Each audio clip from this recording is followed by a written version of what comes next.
You have to hear what Jey Uso just admitted in this video. I'm going to tell you exactly what he had to say, because as soon as I saw these comments, I'm like, oh, I need to talk about this, because Jey Uso fans, I include myself in that regard. Well, you're going to want to hear this, because it's very interesting, and honestly, it caught me by surprise when I saw it. Jey Uso has been someone who has been in the forefront of the eyes of the fan base for a long, long time.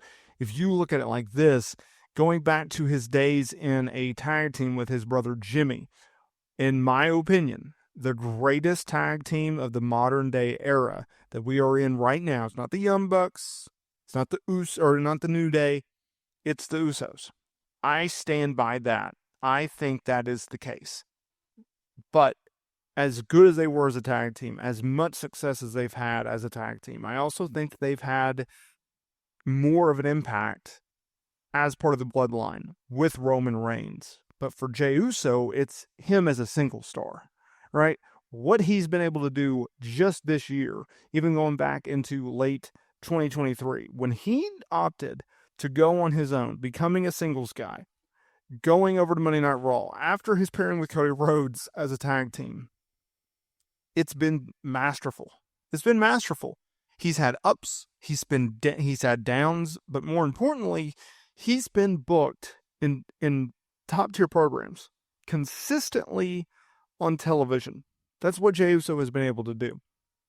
Jey Uso is a guy that has been able to resonate with the fans. Whether he's a heel, whether he's a babyface, he just gets it. He connects with the fan base. It's a very loyal, and rabid fan base. And you have to give him a lot of credit for being able to build that and sustain that and improve that and then grow that. And that leads us to today's video, because Jey Uso recently did an interview with the Metro, and he talked about the move from Friday Night SmackDown to Monday Night Raw, and from a tag team player to a singles guy. And he noted that at first, it wasn't something that he was used to. He said this: it felt so awkward. Felt like I was vulnerable a lot of the time. In the beginning, it was kind of hard. I was just trying to find my way now. Now I've been out there for almost a whole year. I'm comfortable. I could believe in what I'm doing now. I think the people believe in what I'm doing. But it just caught on. The Yeet movement caught on. Man, the people, they just got behind me. I just never been in this position. I was very appreciative of everybody.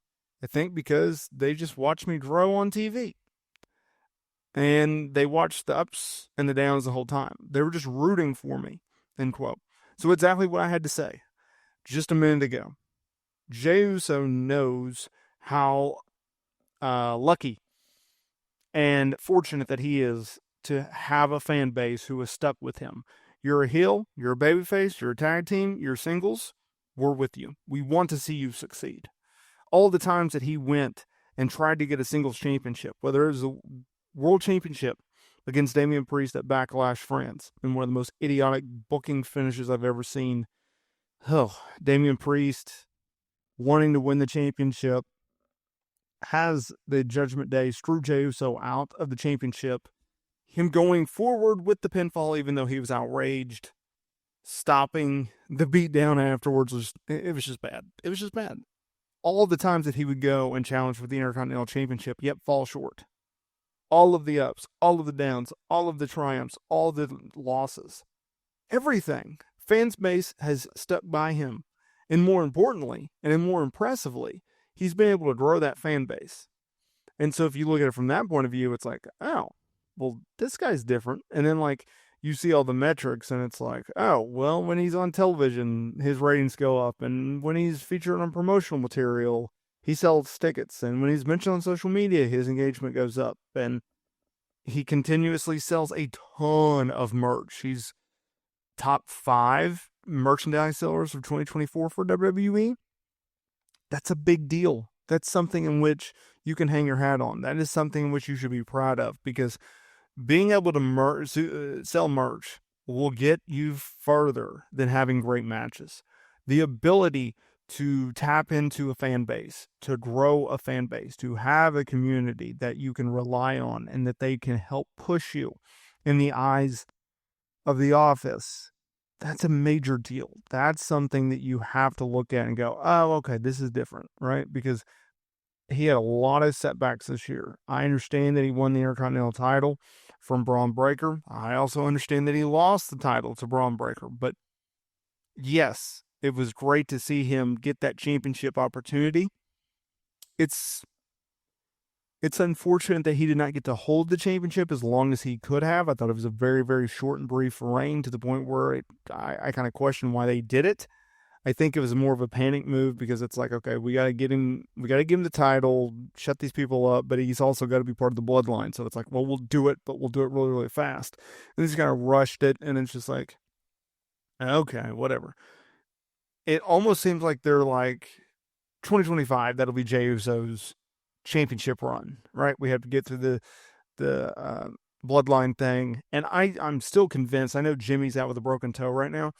I'm still convinced we're going to get a reuniting Usos versus the Tongas match, although that may be next because it's either Tama or Tonga, one of them.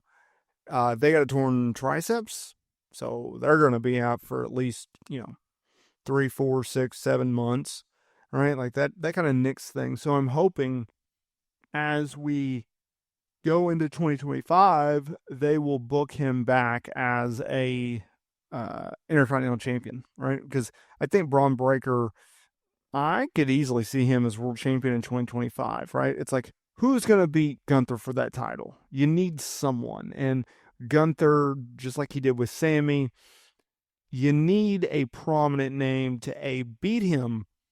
But since it is the World Champion, I think you have to have someone really, really important beat him. Someone that you can build into the future. And look, Braun Breaker is a guy he's going to be in WWE for the next 10 years, 15 years, and he's going to do so at the top of the card.